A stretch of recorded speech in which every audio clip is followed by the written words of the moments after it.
Ajde.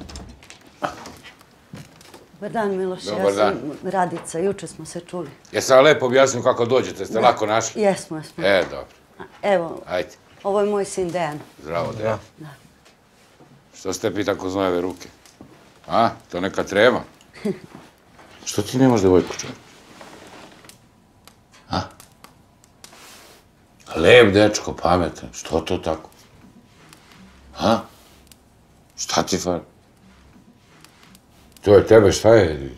Ti nemaš želju za seksom. Smijehom strah pokrijem uvijek, kada otkrijem da si sretna. Šta je bilo? Kiks neki? Nije ti se digao? Ili si svršio odmah? Stuci napolje! Gledaj, Dejan, ti si ovan lav. To je energija. Ogromna energija. Ti ćeš tako sam sebe da spržeš. Jer ti imaš, imaš tu neku samodestrukciju, imaš neki, hoćeš sam sebe da uništiš. Zašto to? Šta će ti? Polako. Dobro, polako.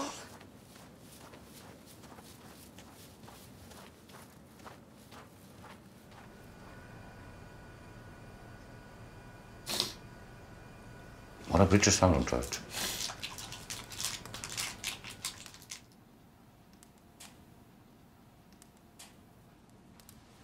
Ako neće pričaš da prekidam odmah.